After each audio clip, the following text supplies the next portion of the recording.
के साथ महबूब शेख। ನೋಡಿ ಅವರ ಸ್ಟೇಜ್ ಮ್ಯಾಗ ಏನಿದ್ರಲ್ಲ ತ್ರಿವಳಿಗಳು BSY.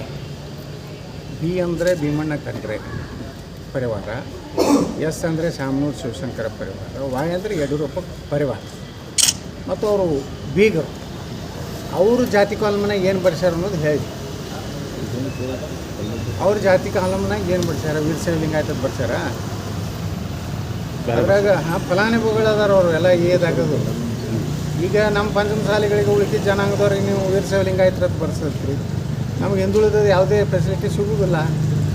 ಅದಕ್ಕೆ ನಮ್ಮ ಕೂಡಲ ಸಂಗಮ ಶ್ರೀಗಳು ನಾವೆಲ್ಲ ಕೂಡಿ ನಿರ್ಣಯ ಮಾಡ್ತೀವಿ, ನಾವೇನು ಹಿಂದೂ ಪಂಚಮಸಾಲಿ ಬರ್ಸ್ಬೇಕು ಅಥವಾ ವೀರಶೈವ ಲಿಂಗಾಯತ ಬರ್ಸ್ಬೇಕು.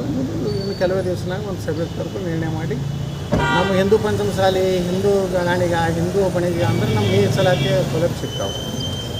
ಹಿಂದೂ ಕುಡಕಳಿಗ, ಹಿಂದೂ ರೆಡ್ಡಿ ಅಂದರೆ ಮೀಸಲಾತಿಯ ಸೌಲಭ್ಯ ಸಿಗ್ತದೆ.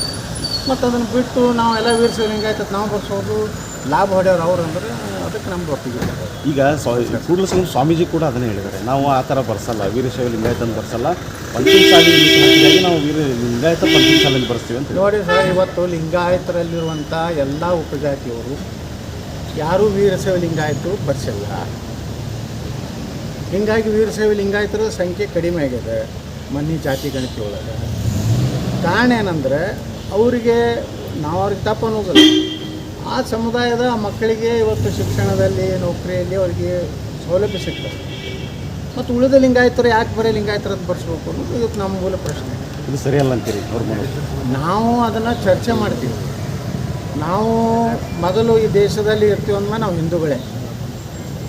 ವೀರಶೈವ ಲಿಂಗಾಯತ ಪ್ರತ್ಯೇಕ ಮಾಡಿ ದೇಶದಲ್ಲಿ ಮತ್ತೊಂದು ಸಂಘರ್ಷಕ್ಕೆ ನಾವು ಅವಕಾಶ ಕೊಡ್ಲಿಕ್ಕೆ ನಾವು ತಯಾರಿಲ್ಲ. ವಿಶೇಷವಾಗಿ ನಾವೆಲ್ಲ ಚರ್ಚೆ ಮಾಡಿದ್ದೇನೆಂದರೆ, ನಮಗೆ ಸಮುದಾಯಕ್ಕೆ ವೀರಶೈವ ಲಿಂಗಾಯತದ ಬರ್ಸಿದ್ರೆ ನಮಗೆ ಫೆಸಿಲಿಟಿ ಸಿಗ್ತೈತೋ ಇಲ್ಲ. ಇವರು OBC ಬಿಡ್ತಾರೆ ಇವರೆಲ್ಲ ವೇದಿಕೆ ಮೇಲೆ. ಮತ್ತು ಯಡಿಯೂರಪ್ಪನವ್ರು ಯಾಕೆ ಮಾಡಲಿಲ್ಲ ರೀ? 4 ಸಲ ನಮ್ಮ ಪೂಜ್ಯ ತಂದೆಯವರು ಮುಖ್ಯಮಂತ್ರಿ ಆಗಿದ್ದರು. ಪೂಜ್ಯ ತಂದೆಯವರ ಮಗನಾದ ಪೂಜ್ಯನೇ ತಾವು ಏಕೆ ವೀರಶೈವ ಲಿಂಗಾಯತರನ್ನ ಕೇಂದ್ರ ಸರ್ಕಾರಕ್ಕೆ ಹಿಂದುಳಿದ OBCಗೆ ಸೇರಿಸ್ಲಿಕ್ಕೆ ಕ್ಯಾಬಿನೆಟ್ ನಿರ್ಣಯ ಮಾಡಲಿಲ್ಲ? ಇದು ಯಡಿಯೂರಪ್ಪ ಈ ರಾಜ್ಯದ ವೀರಶೈವ ಲಿಂಗಾಯತರಿಗೆ ಹೇಳಬೇಕು ಮೊದಲು. ಯಡಿಯೂರಪ್ಪ ಸುಮ್ಮನೆ ಡೊಂಗಿ ಮಾಡಿ, ನಾಟಕ ಮಾಡಿ ಲಿಂಗಾಯತರ ಲೀಡರ್ ಆಗಲಿಕ್ಕೆ ಸಮಾವೇಶ ಮಾಡ್ತಾರಷ್ಟೇ. ವೀರಶೈವ ಲಿಂಗಾಯತರ ಸಲುವಾಗಿ ಈ ಮಹಾಸಭಾದವ್ರು ಯಾವ ಹೋರಾಟ ಮಾಡ್ಯಾರಿ ಕರ್ನಾಟಕದಾಗ? ಎಲ್ಲರೂ ದಂಡಿ ಕೂತಾರ. ಬರೇ ಒಬ್ಬ ಮುಖ್ಯಮಂತ್ರಿ ಆದವನು ಕರೆದು ಒಂದು 4,000 ಮಂದಿನ ಕೂರಿಸೋದು, ಒಂದು ಮನವಿ ಪತ್ರ ಕೊಡೋದು, ಇಷ್ಟು ಬಿಟ್ಟರೆ ವೀರಶೈವ ಲಿಂಗಾಯತರಿಗೆ ಈ ಮಹಾಸಭಾದ ಏನು ಲಾಭ ಆಗಿದೆ? ಈಗ ಹಿಂದುತ್ವದ ಮಹಾಸಭಾ ಬೆಂಬಲ ಕೊಡುತ್ತಾ ಅಂತ ಇಲ್ಲ, ಕೊಟ್ಟಿಲ್ಲ. ಅವರು ಎಲ್ಲಿ ಕೊಟ್ಟಾರ? ನಮ್ಮ ಹೋರಾಟದಿಂದಲೇ ವೀರಶೈವ ಲಿಂಗಾಯತರಿಗೆ ಬೊಮ್ಮಾಯಿಯವರು ನಮ್ಮ ಒತ್ತಡದಿಂದ, ಪ್ರಧಾನಮಂತ್ರಿಗಳ ಮಧ್ಯಸ್ಥಿಕೆಯಿಂದ, ಶೋಭಾ ಕರಂದ್ಲಾಜೆ ವಿಶೇಷ ಮುತುವರ್ಜಿ, ನಮ್ಮ ಗೃಹ ಮಂತ್ರಿಗಳಾದಂಥ ಅಮಿತ್ ಶಾ ಅವರು ನಾವು ಕರೆಸಿ ಮಾತಾಡಿ, ನಾವು ಬರೀ ಪಂಚಮಸಾಲಿಗಳಿಗೆ ಅಷ್ಟೇ ನಾವು ಮೀಸಲಾತಿ ಕೊಡಲಿಕ್ಕೆ ಆಗೋದಿಲ್ಲ, ನಾವು ಎಲ್ಲ ವೀರಶೈವ ಲಿಂಗಾಯತರಿಗೆ ಮೀಸಲಾತಿ ಕೊಡಬೇಕಾಗ್ತದೆ. ಮತ್ತು ಏನು ಪರಿಶಿಷ್ಟ ಜಾತಿ, ಪರಿಶಿಷ್ಟ ಪಂಗಡದ ಮೀಸಲಾತಿ ನಾವು ಹೆಚ್ಚು ಮಾಡಬೇಕಾಗ್ತದೆ. ಹಾಲ ಮತ್ತದವ್ರಿಗೆ ಎಷ್ಟು ಕೊಡಬೇಕಾಗ್ತದೆ ನಾನು ಕನ್ವಿನ್ಸ್ ಮಾಡೋದ್ನಾಗ ನಾನು ಹೇಳಿದೆ. ಆಯಿತು, ನಮ್ಮ ಬರೀ ಪಂಚಮಸಾಲಿಗಳು ಬೇಡ, ಎಲ್ಲ ಲಿಂಗಾಯತರಿಗೆ ಕೊಟ್ರಂದ್ರೆ ಇವತ್ತು ಏನಾರೇ ವೀರಶೈವ ಲಿಂಗಾಯತರಿಗೆ ನಮ್ಮ ಬೊಮ್ಮಾಯಿಯವರು ಏನು ಕೊಟ್ಟರಲ್ಲ 2D ಸಮಸ್ತ ವೀರಶೈವ ಲಿಂಗಾಯತರು ಕೊಟ್ಟಾರ. ಎಲ್ಲ ಜಾತಿ ಅದು ಉಪಜಾತಿ ಯಾವೇ ಬರಲಿ, ಅದ್ರ ಜೊತೆಗೆ ಮರಾಠರಿಗೆ ಕೊಟ್ಟರು, ಜೈನರಿಗೆ ಕೊಟ್ಟರು, ಕ್ರಿಶ್ಚಿಯನ್ರಿಗೆ ಕೊಟ್ಟರು. ಈ ರೀತಿ ನಮ್ಮ ಪಂಚಮಸಾಲಿ ಹೋರಾಟದಿಂದಲೇ ಇಷ್ಟೆಲ್ಲ ಜನಾಂಗ ಲಾಭ ಆಗಿದೆ. ನನ್ನ ಪ್ರಕಾರ, ನನ್ನ ವೈಯಕ್ತಿಕ ವಿಚಾರ ಪ್ರಕಾರ ಅಖಿಲ ಭಾರತೀಯ ವೀರಶೈವ ಮಹಾಸಭಾ ಏನೂ ವೀರಶೈವ ಲಿಂಗಾಯತರಿಗೆ ಯಾವುದೇ ರೀತಿಯ ಕಾಂಟ್ರಿಬ್ಯೂಷನ್ ಇಲ್ಲ. ಅದು ಒಂದು ಕಾಂಗ್ರೆಸ್ಸಿನ ಒಂದು ಕಂಪನಿ.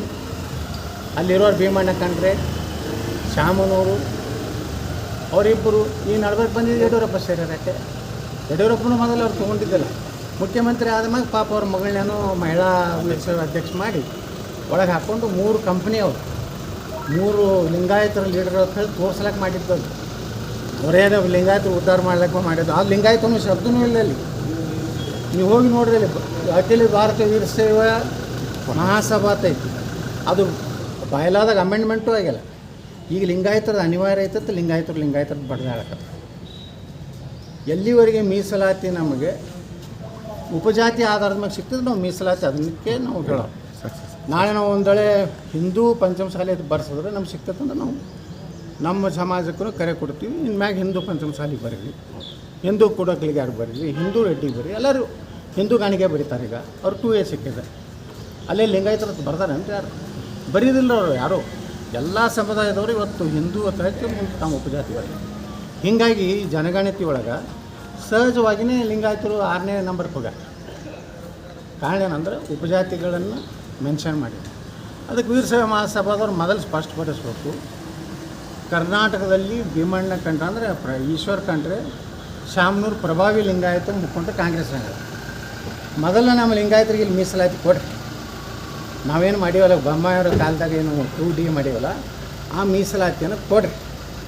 ಕೇಂದ್ರದ ಮೇಲೆ ಏನು OBC ಒಳಗೆ ಹೆಂಗೆ ಒಕ್ಕಲಿಗರನ್ನ ದೇವೇಗೌಡರು ಸೇರಿಸೋದಲ್ಲ ಹಂಗೆ ಕೇಂದ್ರದಲ್ಲಿ OBCಗೆ ಲಿಂಗಾಯತನ ಸೇರಿಸೋದು ನಾವು ಮಾಡ್ತೀವಿ.